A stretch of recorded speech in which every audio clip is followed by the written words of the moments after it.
Worth overcoming, rebuilding, teaching, help. How you doing? I'm great. What's your name?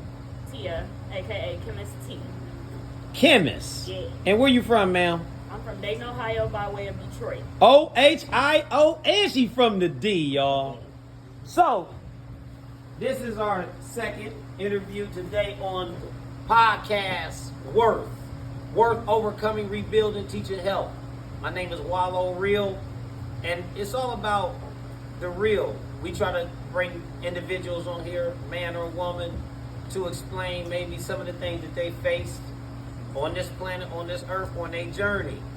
Whether you from the suburbs or you from the hood, whether you live in the suburbs or you still live in the hood, what we want to do is kick the real and have a fair conversation for people that's watching, because you know YouTube is like the new thing. People will like this better than WXYX, WCMH, WBNS, and Fox with the Republicans and Democrats. I mean, we don't know what is going to happen next.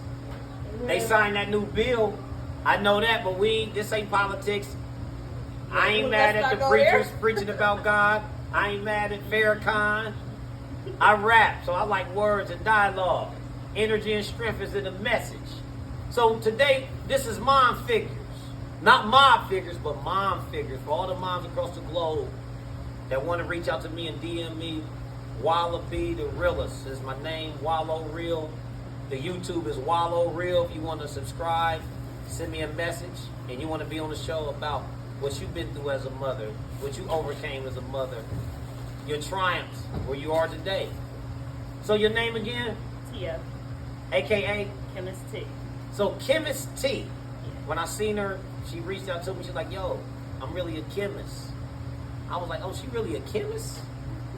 So before we go in and get to moving, are you really a chemist? I am. That was the first question you asked me. Like, hold on, wait, are you really a chemist? Yes, I am. So break it down real quick. Black queen, mother soon to be. Yes. How many children you got? 4. This will be our 4th one. This is 4. In Spanish, I think that's cuatro. Yes. I took Spanish for like you did good. 2 years, but I think I know it. All jokes aside now, Mom, this your 4th child. Happy Yes. having a new one. Yes. I'm a grandpa. Okay, congratulations. Any grandparents out there? Uh-oh, 1. 2. Okay. Uh-oh, 3rd. Okay, so I don't feel too old. Straight. So, you a chemist. Share with us how you a chemist, man. So I went to school. I'm from the hood. The chemist I know. Yeah, and I tried to tap into that, but Ah. So I started off school. I started off going to school as a doctor, tried to be a doctor. What kind? Like it was just general, like You just pre-med. wanted the DR in front of you. Period. And I realized I didn't want nobody's life in my hands, so then I went to nursing.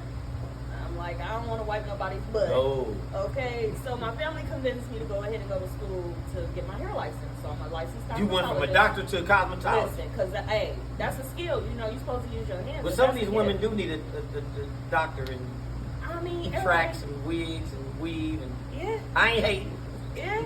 And some of them don't. Most of them don't. But you made it to be a chemist. Yes. So when I was in hair school, my homegirl, she said the way to really get some money is to put your name on this bottle right here. This is how you get that real money. So after hair school, I went to school to become a chemist. I went to St. Clair and earned my associates.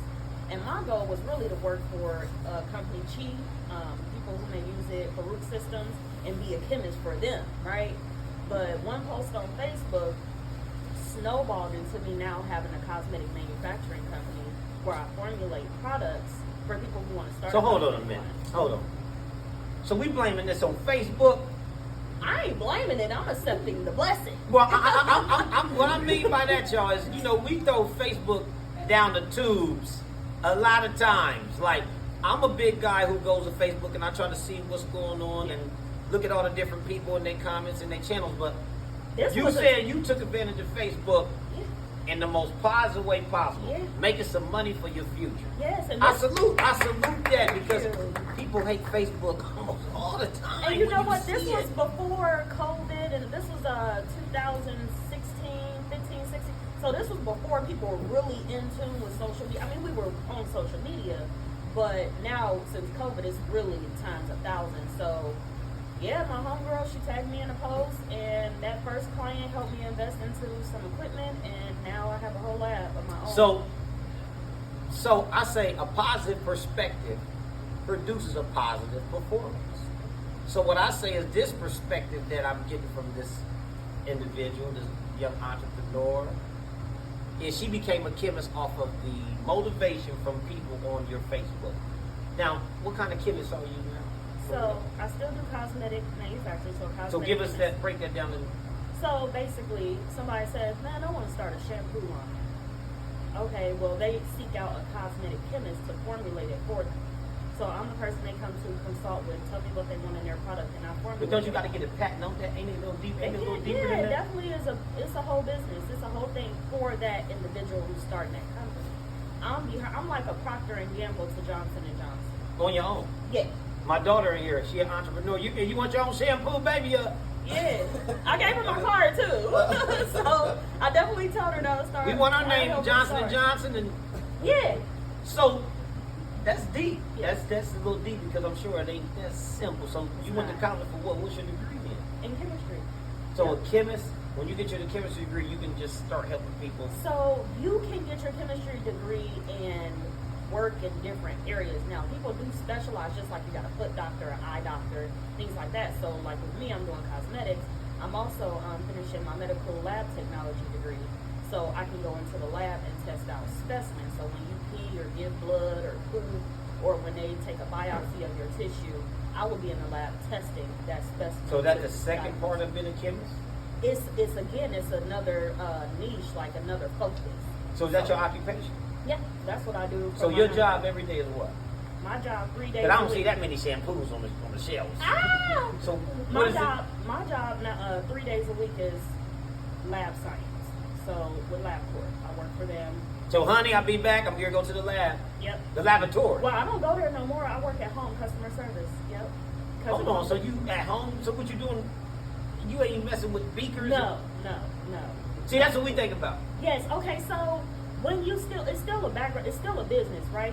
So even though they have people in the lab that are doing the everything, they still have to have somebody pushing all the paperwork. So I'm the person the doctor call, or I gotta call the doctors to tell them about this specimen that came across my desk that is diagnosed with a particular disease or has abnormal. So you went from being a chemist for like products for individuals, entrepreneurs, businesses to now the medical side. No, I do both. No, nothing stops. So I you do both? Yes. 3 days a week, I'm working for the lab, the medical lab, and the other days of the week, I'm working in my own lab making cosmetics for people. So I kind of sound bited what you were saying earlier, that you could have almost been the other type of chemist. Yeah. So we already go there for a minute. So my question to you is, before all this chemistry talk, H2Os and hydrogen bonds and periodic tables, we went to middle school, 7th grade, we was all over that. I don't know if we use that anymore, but because you do, let's dig into maybe your mind for a minute. So, work, overcoming, rebuilding, teaching, help. Before all of this chemistry, tell me maybe about yourself. Before you 4 children, before you was married, what was your lifestyle? So my lifestyle was pretty wild. I mean, I was went to high school, out of high school, went away to TSU, and from there I was real broke. Because, you know, you go to out-of-state college, broke. I had a roommate, she was like, boy, I'll teach you how to never be broke another day of your life. What'd she tell you? What'd she show you? She showed me the pole. And you ain't got to give her, And so, yeah, so we went there. So, the pole, you talking about like... Stripping. Fair enough. How did that go? How much money did you make doing that, ma'am? Because when we look at you right now, straight out of Macy's. It don't look like you good. No stripping, Yeah. jewelry, diamonds. Yeah. Stripping. Yeah, that was. How did that treat you? It was good. I enjoyed She said it was good. Now hold good. on. Now we don't need no more strippers. We ain't trying to motivate no I strippers. mean, but it's a business. just, So. hold on. Let's just be real for a minute. I know some ladies that went to college and went to stripper university, Yeah. and went hard and they got it. Yeah. And they made it. Yeah. I got a daughter. What I'm saying is I wouldn't prescribe my daughter to follow that. Like, Yes. if I was just met you and that's all you told me and we drove away and I left like, man, she was a stripper. She's doing that well as Right. a stripper. And I got a lot of that type of backlash from it. People not really knowing who I am and what I was because. So are you telling me you use stripping to the best of your ability? Absolutely. The whole time I was dancing, I was in school. So you stripped and didn't lose focus? No, I was in school. I used to strip. I used to work for Time Warner Cable. I used to go to hair school. And I was babysitting, selling. They ain't know when to kick the door. What else was you selling? Don't worry about it. Fair enough. You know? See, we ain't gonna do no exploiting or discriminating, but just the small pieces to get the world to visualize maybe like, oh, she could have been in the kitchen with the beaker, but she learned how to use it for shampoos and potions. And so guess what? I salute that. Listen, this is why I'm saying we kicking the worth overcoming. Yes. Yeah. See, we kicking the worth and overcoming. So, Yeah. so this is perfect for you to get that demonstration because it wasn't about stripping to be a stripper. It wasn't about dancing on the dirty floor for dollars just to be happy with But getting some weed I and some don't knock liquor. it. I don't knock it. And we ain't hating on the strippers. I know a lot of strippers who overcame their strife. Some of them died because of it. Now, there's strippers I know they didn't survive. They didn't make it. It was a terrible choice. Yeah.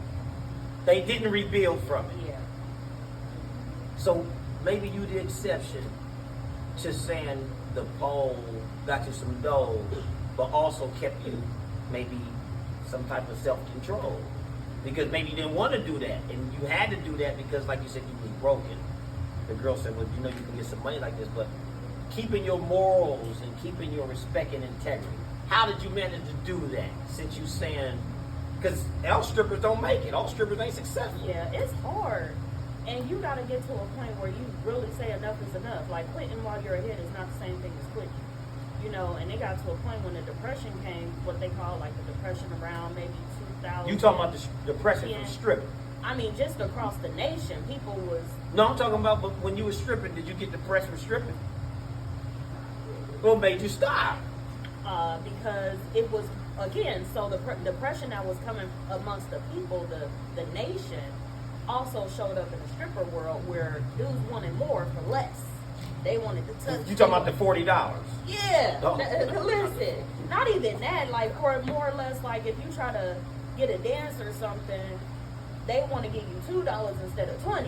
You know, they want you to do all this. So the stock on the strippers start to decrease, is what you're saying. The The $100 brothers turn into the $2 brothers. Like, and they want the stuff that you get for the $100.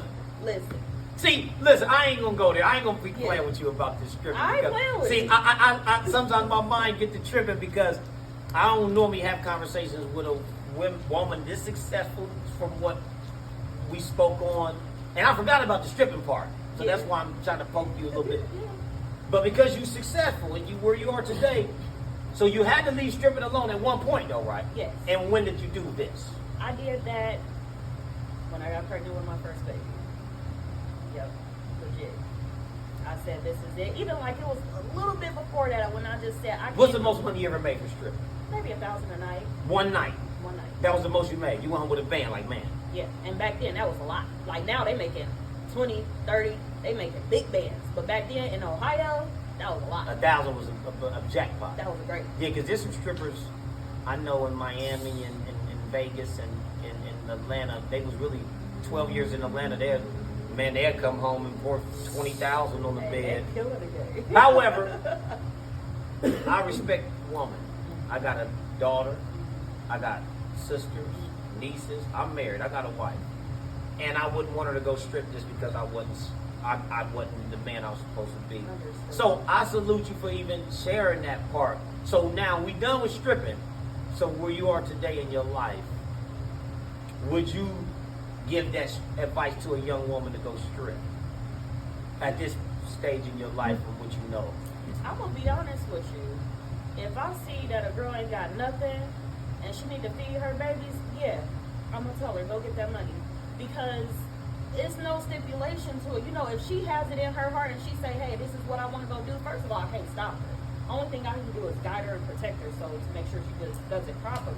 But if she gotta feed her kids and that's the only way she know how to do it. And now, and once again, the perspective of all this. So everybody that's listening, that's watching, that's tuning in worldwide, those people that's in the audience, I ain't trying to interrogate this woman just about no stripper. Just feel what I'm saying. I'm a mental health guy. I'm about digging into the mental frame of one's words. She's giving me her demonstration about stripping, and I was just kind of trying to break down. So she just told us she would recommend stripping to one or the other, right? If they came to me and said that's what they wanted to do, I would guide them. So I'm only saying that not to go against you. Mm-hmm. In my mental health field, they would take my license if I told a young lady 16 that's in my office with me that it's cool to go get on this pole and strip due to fentanyl, the meth, the cocaine, the crack, hold on, the sex trafficking, the drug. It's so many elements now versus when you were just in college and it was a way to get by. So, not to knock what you saying, I don't agree with everything now. So I'm not just going to be no yes man because you said it. Because I wouldn't tell my daughter that. Yeah. Not at all. Yeah. I would tell them definitely not to go that route. And remember, this is worth overcoming, rebuilding, teaching him. So if you can tell me maybe why you wouldn't put a woman on the pole, because you ain't on the pole no more. You got a baby. You got babies. You got children. So the other young ladies I know they got children now. So if the young lady had a child, would you tell her to go straight? First off, why I wouldn't tell her is if she's 16. I want to make that clear. But if she had a for child, the record, she said if you underage, no. No. But you got to be built for it. So it's not about if she had a child or not. She got to be built for it. So as somebody, if she come to me and want to do that, I'm a guy. So in this society today, and I just want you to feel where I'm coming from real quick, because I want to change the path you're going to put these young ladies on.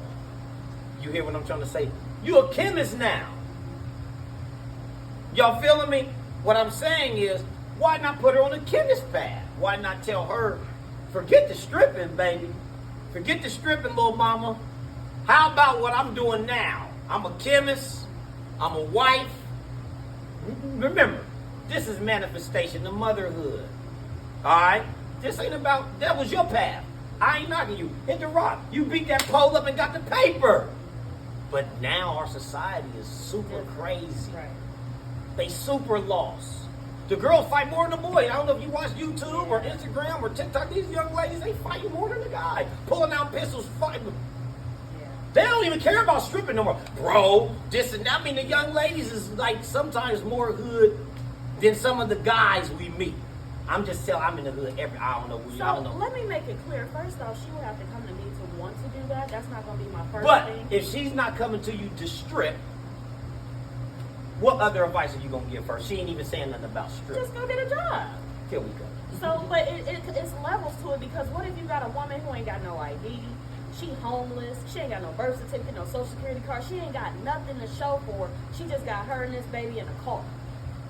Now, if she ain't got nothing, because she can't have food stamps, she can't have medical, she can't have nothing. If she ain't got nothing, and she got and guess what? Baby, here, I ain't gonna beat you up. Yeah. Because your words are your own, and your mind is your own. I'm not even knocking you. Man. All I'm saying is when we talk about teaching health, we talking about this emotional stigma. We talking about this physical. Because stripping is all about this physical. Ain't too much spiritual. I had a young lady I was interviewing 30 days ago, and her struggle with stripping was terrible. Kidnapped, taken to a place in Philadelphia and hold for 6-7 weeks because she met the wrong people stripping. See, every experience ain't great with the strippers' attire and performance and the perspective and the performance of it all to get some money. But guess what? These guys now don't. They want more than that. Yeah. You see what I'm trying to say? So I salute your success from that, but it seemed like you was way more successful than some strippers. Well, so the initial question was, if somebody came to me and they needed some money, would I advise that they go stripping? The question is yes. Now, if they want to do other, there's numbers of things, but would I advise them to strip? Yes. I can also advise them to do 10 other things. Okay. But would I advise them to dance? Yes, it's quick. It'll get you on your feet to where you need to be so that you can get to the next level. If you're strong, and I'm you know, you got to be a judgment of character. It ain't for everybody. I'm not just going to tell a girl who's really timid, she ain't got it, she don't know how to step. I'm calling you a me like, you told my daughter to do what? Yeah, What is going on?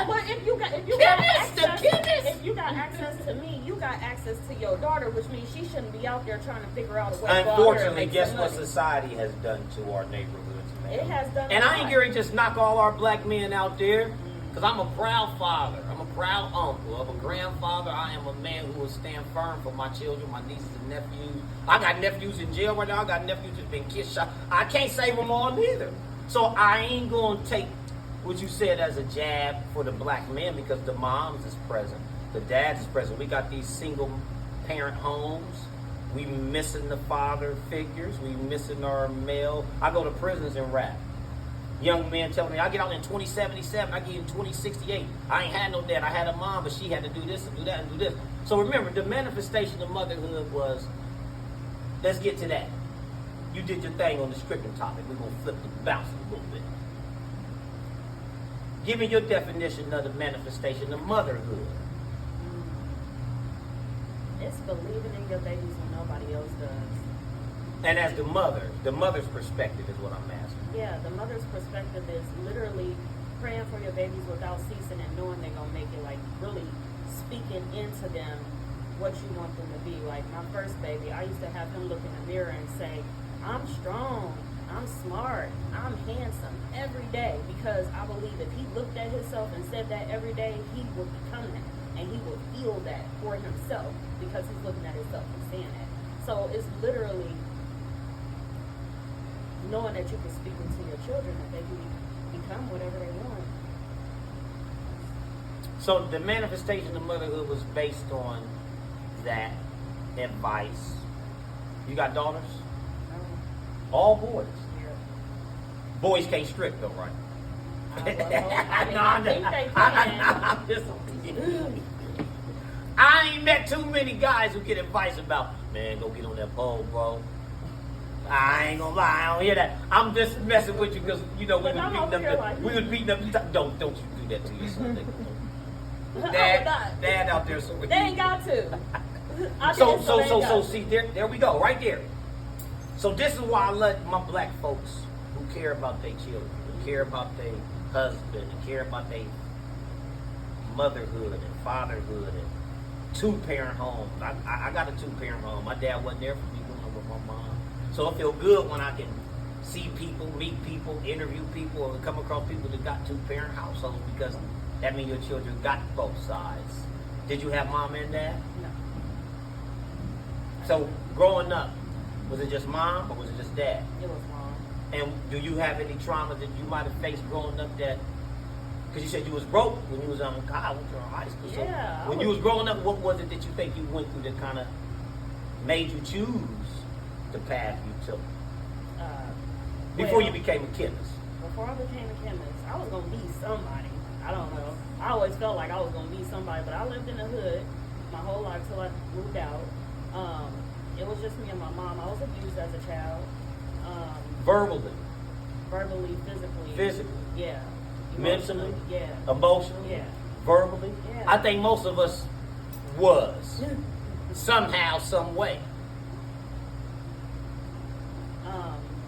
Other than that, my dad, he was really, now I love both my parents, they did the best they could, but he was in the streets heavy, and he wasn't around.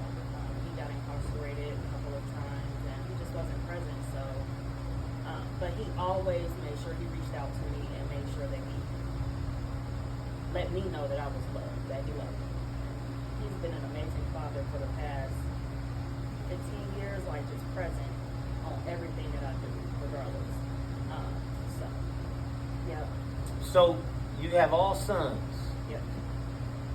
and we gonna sum this up, and I ain't gonna hold you too much longer. You got a baby. I know you've been up here for a minute. Congratulations, Mom. Thank you. Husband, salute. Having sons that you got in this world. I know you watching the news, you watching TV, you watching.